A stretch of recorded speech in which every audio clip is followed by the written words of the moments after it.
বংশ পরিচয় কি? এখানে নানান ছাত্র তোমার বংশের ব্যাপারে নানান কথা কইছে। তুমি সকলের সামনে বলো কোন বংশের বেটা তুমি। কি হলো বলো?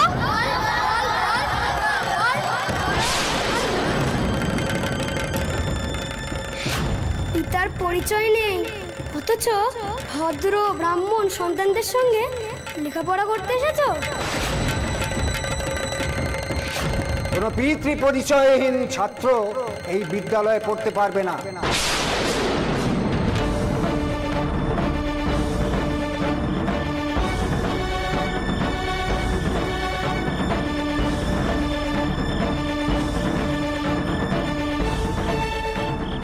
আজ আমি যদি ভদ্র পরিবেশে থাকতুম তাহলে আমার আজ এই দশা হতো না।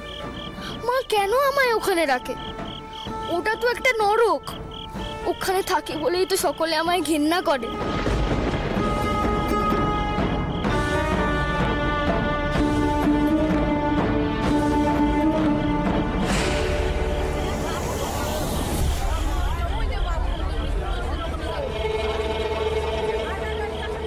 শোনো, তোমরা দুদলে ভাগ হয়ে যাও কেমন?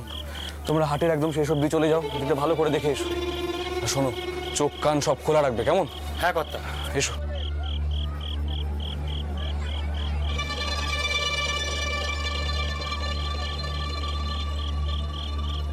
কিছু লাগবে কর্তা? বাতাসা দেবো? বাতাসা ভালো মুরগি আছে। না না, সেসব কিছু লাগবে না। আচ্ছা একটা কথা বলো তো, এদিকে বছর 12-13 কোনো ছেলেকে দেখেছো? শ্যামলা রং, বড় বড় চোখ। আগে না তো কর্তা, তেমন তো কাউকে চোখে পড়েনি। হাটে তো কত মানুষই আসে, কার খেয়াল রাখবো বলুন?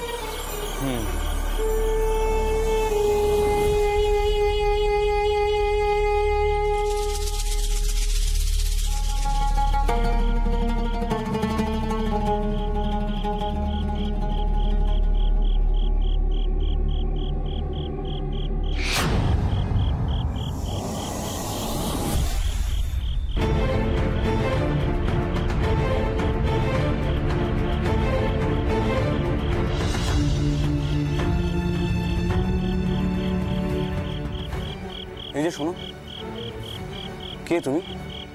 এখানে এইভাবে বসে আছো কেন? কি নাম তোমার? গৌরাঙ্গ। আর কিছু শুধবেন না। গৌরাঙ্গ? তুমি গৌরাঙ্গ, ময়না সুন্দরী দাসীর ছেলে? তুমি এখানে এইভাবে এসে বসে আছো? তোমাকে তোমাকে খোঁজার জন্য চারিদিকে লোকজন পাগলের মতো ছুটে বেড়াচ্ছে। তুমি তুমি স্কুল থেকে বাড়ি যাওনি কেন গৌরাঙ্গ? দাঁড়াও দাঁড়াও, কোথায় পালাচ্ছ? কেন পালাচ্ছ? তো আমার দিদমা মানে জানবাজারের রানীমা তোমায় খোঁজার জন্য চারিদিকে লোক পাঠিয়েছেন। তোমার মা তোমার জন্য কত দুশ্চিন্তা করছেন জানো? তুমি তুমি চলো আমার সঙ্গে, ফিরে চলো। আমি যাব না, আমায় ছেড়ে দিন। ছি গৌরাঙ্গ, এমন করতে নেই বাবা। হ্যাঁ আমি জানি তোমার তোমার মনে নিশ্চয়ই বড় কোনো আঘাত লেগেছে, তাই তুমি এভাবে পালিয়ে এসছো। কিন্তু একটা কথা বলো তো, তোমার জন্য যারা এত ভাবছে, এত চিন্তা করছে, তাদেরকে তো আঘাত দিতে নেই, তাই না? চলো তুমি একবার আমার সঙ্গে জানবাজার চলো, দিদমার সঙ্গে একবার দেখা করো, তারপর নয় তোমার যা ইচ্ছে তুমি তাই করবে, কেমন? চলো চলো।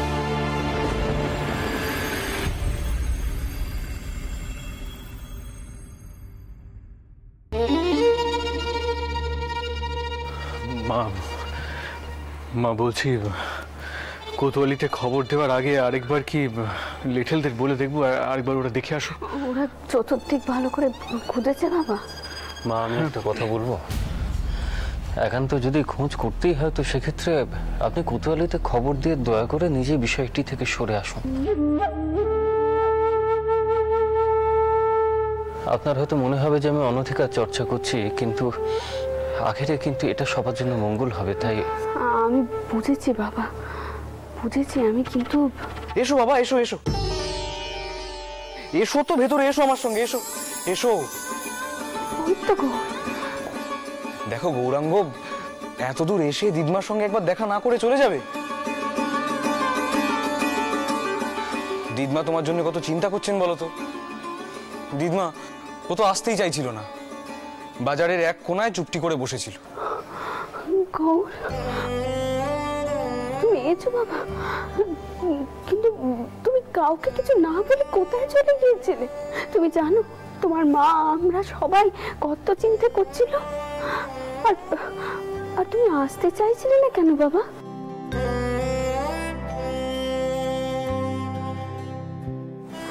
যাই হোক, ও চটকো কি, ওর মাকে খবর দাও, গৌর ফিরে এসেছে, সে একটু নিশ্চিন্তি হোক। হ্যাঁ মা, আমি এক্ষুনি যাচ্ছি। না,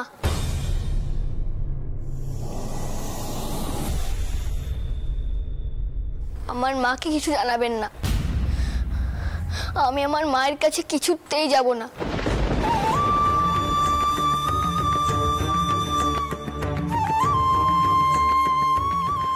কিন্তু কেন বাবা? তুমি তুমি মায়ের কাছে ফিরে যাবে না তো কোথায় যাবে তুমি? আমি এই কারণে এখানে ফিরতে চাইছিলাম না। বাবু মশাই, আমায় দয়া করে ফিরে যেতে দিন। আমি এখানে থাকতে চাই না।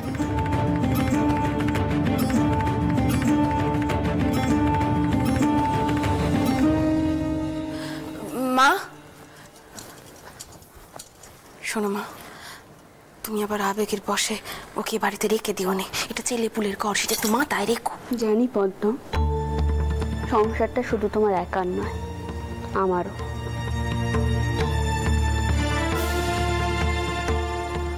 বাবা গো, বিদ্যাসাগর মশাই যে তোমাকে কয়েছিলেন তোমার লেখাপড়া করা এত সহজ হবে না, তাহলে তুমি এখন হেরে যাচ্ছ কেন বাবা?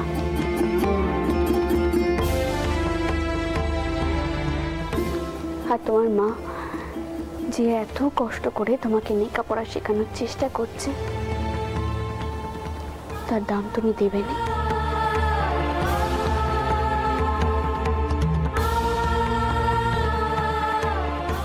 না, আমি আমার মায়ের কাছে কিছুতেই ফিরে যাব না।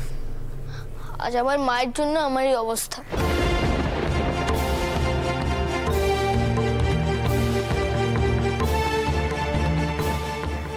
আমি স্কুলেও লেখাপড়া করব না, আমি খুব দূরে চলে যাব।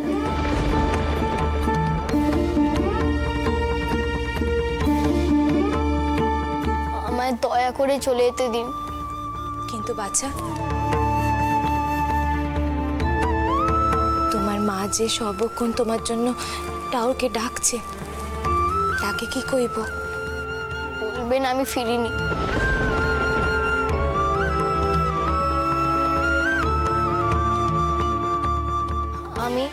আমি বেঁচেও নেই। আজকাল গোপাল, গৌরাঙ্গ, মা আমি বলি কি, গৌরাঙ্গ যখন ফিরে এসেছে তখন এসবের মধ্যে আর আপনাকে না জড়ানোই ভালো।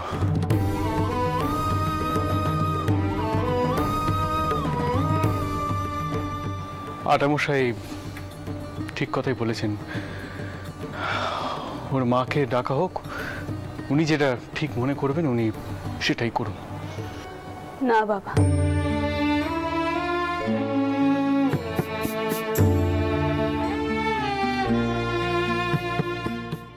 যে মা তার সন্তানের জন্য এত লড়াই করছে, তাকে সকলে ঘৃণা করলেও আমি তাকে ত্যাগ করতে পারবো না।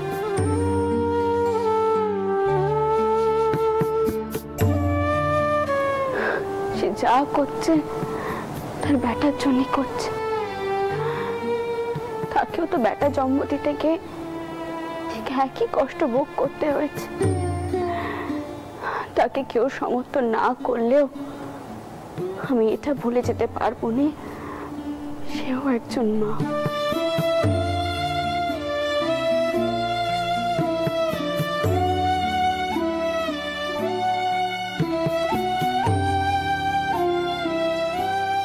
আমি যাব, আমি ওর মায়ের কাছে যাব। কে কইব গৌরাঙ্গ আর বেঁচে নেই।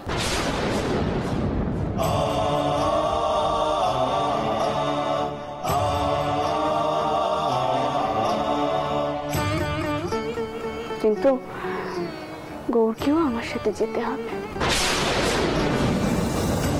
সেও শুনুক, সেও দেখুক তার মা এই কথাখানা শোনার পর কি করে, তার কি প্রতিক্রিয়া হয়।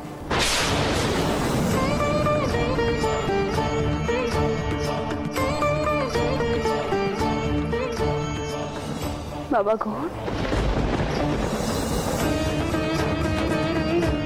তোমাকে যে একটু কষ্ট করে আমার সাথে যেতে হবে বাবা, তুমিও দেখবে চল এই কথাখানা শোনার পর তোমার মায়ের কি দশা হয়।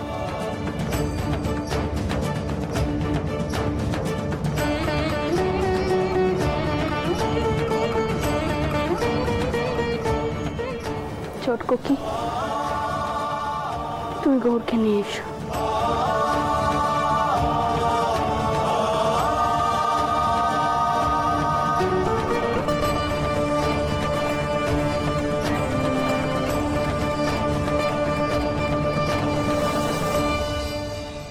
মাসিমণি, আমি কি যাব গৌরাঙ্গকে নিয়ে? না থাক বাচ্চা, আমি ওকে নিয়ে যাচ্ছি। বাবা গৌর, চল আমার সাথে চল।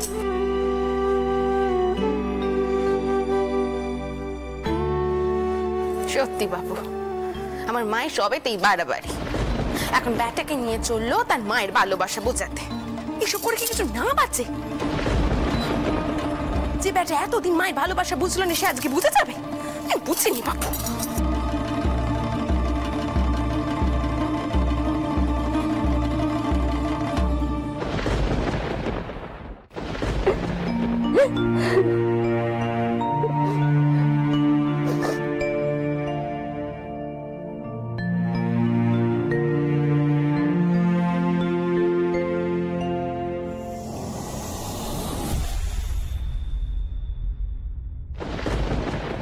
রানীমা, রানীমা, আমার গৌরের কোনো খবর?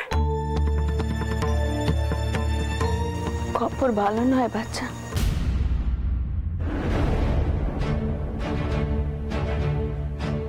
সে আর নেই। নেই? নেই মানে?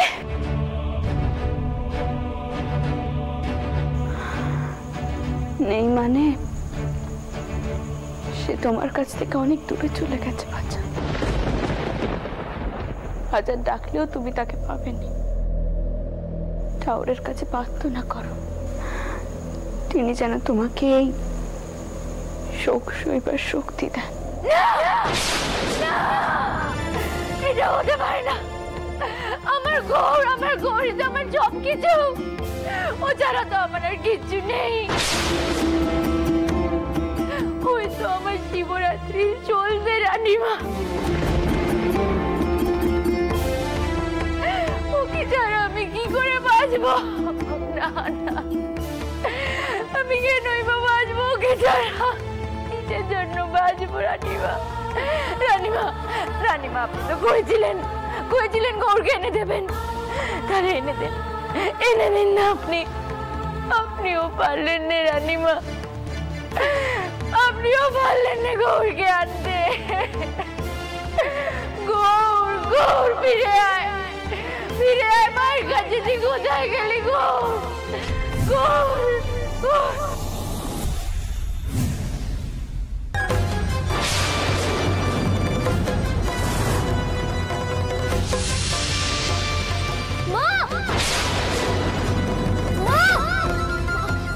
জেগে ওঠো মা, জেগে ওঠো।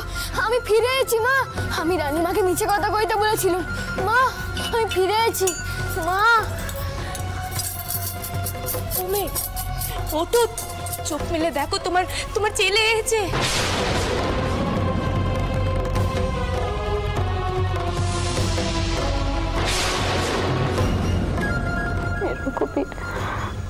নিজেদের কষ্ট আর সইতে পারছি না। এদের কষ্ট তুমি আর পারিও না রকমের। কিংবা করো যাও।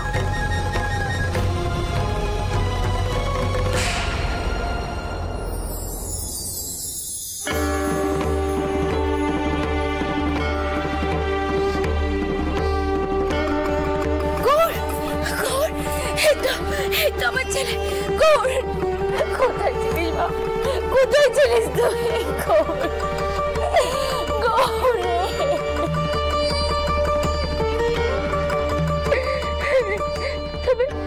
তবে রানীমা যে বললে তুই তুই নেই, তুই অনেক দূরে চলে গেছিস। আমি রানীমাকে মিছে কথা কইতে বলেছিল, আমি ফিরে আসতে চাইনি। ওরা বললো আমার এই স্কুলে পড়ার অধিকার নেই। ওরা বললো তোমার জন্য আমি লেখাপড়া শিখতে পারবো না, আমার পিতার পরিচয় নেই বলে আমি স্কুলে ঢুকতে পারবো না। আমি খুব রেগে গেছিলাম, মনে হয়েছিল কোথাও দূরে চলে যাই। মনে হয়েছিল তোমার জন্য আমার যত কষ্ট। তুমি আমায় ভালোবাসো না, কেউ আমায় ভালোবাসে না।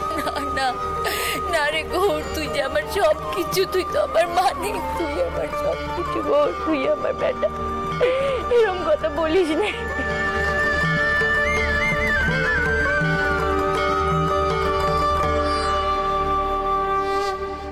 ওঠো বাচ্চা, তোর ওঠো।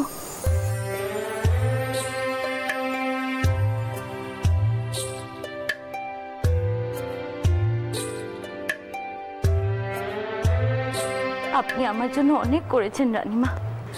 আমি যদি আপনার জন্য কিছু করতে পারি নিজেকে ধন্য মনে করব।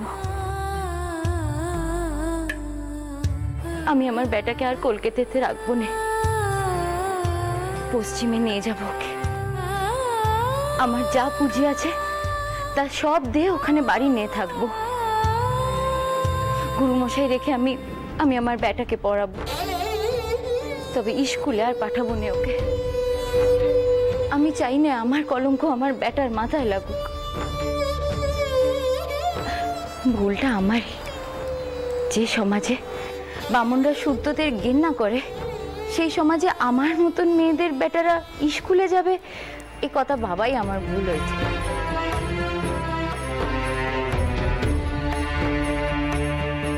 বাচ্চা, তোমরা আজকে দেখতো এখানে থাকো, কাল সকালের মধ্যে আমি এর কোনো একখানা বিহিত করবো। তুমি দেখো, একখানা বিহিত আমি করবো। চটকো কি মৌতর কোথায়? তাকে বলো যে আমি তাকে ডাকছি। হ্যাঁ মা, আমি ডাকছি।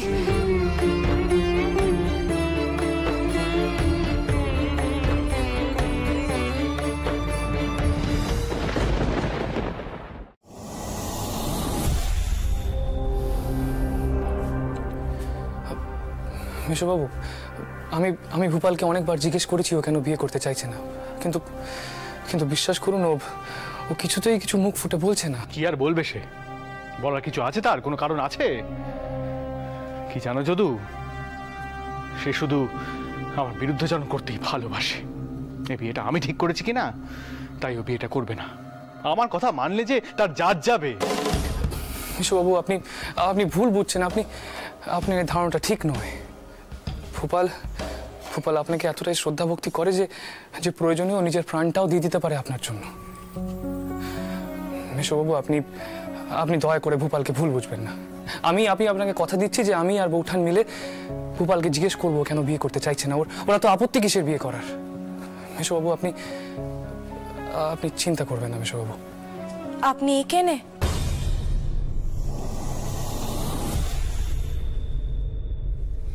মা আসছে আপনার সাথে কথা কইতে গৌরাঙ্গের লেখাপড়া নিয়ে।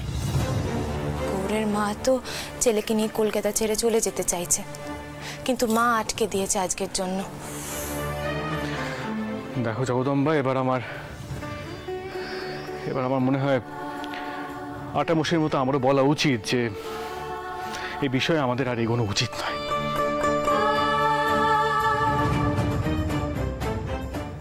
বাবা মতো,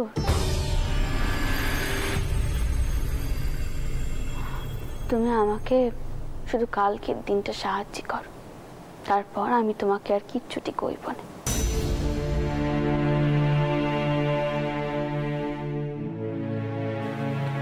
ওই স্কুলের কর্মকর্তা পণ্ডিত মশাইদেরকে আমাদের বাড়িতে আসতে কম। তেনাদের কাছে আমার কিছু প্রশ্ন আছে।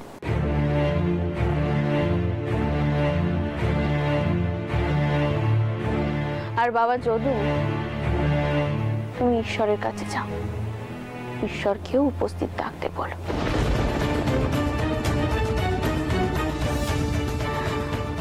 গৌরাঙ্গ লেখাপড়া নিয়ে এবার একখানা সিদ্ধান্ত নিতেই হবে।